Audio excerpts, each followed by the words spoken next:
Hi guys, I wanted to walk you through how to add or edit an email campaign. To edit an email campaign, you'll click the pencil icon here and then make any changes you'd like and then click the finish button. For the sake of this demo, I'm going to show you how to add a campaign since the fields and preferences are all the same. First, you're going to give your campaign a name.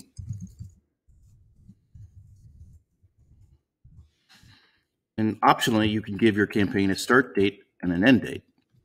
Some reasons you might want to do this is if it's a seasonal campaign and you only want to have it run for a specified period of time. It should be noted that both start date and end date are optional.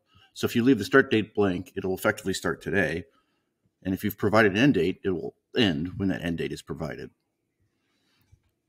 This field here under basic info indicates when the email will be sent once the record is received.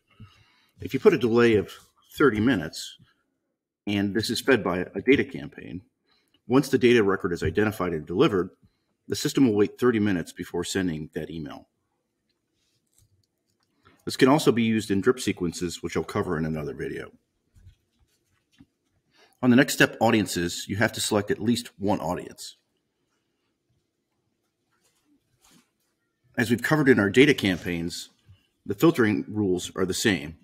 So if you have questions on how to filter your campaign further, say for instance, you only wanted to target people that visit a particular product page, you could do that using our audience filters here. If you've selected an audience that already has audience members, it's going to ask you whether you want to send to only new audience members or leads, or would you rather resend to anybody that's already been collected to date. If you only send to new records, only new leads identified going forward will be receiving the email. If you decide to resend, all leads collected to date plus leads collected in the future will receive the email. For this campaign, I'm just going to only send to new leads. I'll click confirm here and go to the next step. Suppressions, just like data campaigns, we support suppressions based on CRM data or email data. You can also cross-suppress against other pixels or audiences if you've created multiple of those. For creatives, at least one of the creatives need to be active to activate the campaign. In my particular case, I've got a draft creative here, and I've got an active creative here. For now, I'm just going to select both. And I'm going to go back later at another point and activate this creative. Now that I've selected two creatives, what's going to happen is our sends are going to be A/B test split between these two creatives. So 50% of the recipients will get this, and 50% of the recipients will get our second creative. The reason you probably want to do this is to test which creative is performing better. At any point in time, you can add and remove different creatives for this campaign. So if you find a creative that's working better, you can deselect the one that's not and select the new one that is, that you just added to see how that performs instead. Budgeting. So for email, direct mail, and social, we have the ability to budget. So if you'd like to cap your amount of spend per day or every 30 days or lifetime, you can set these preferences here.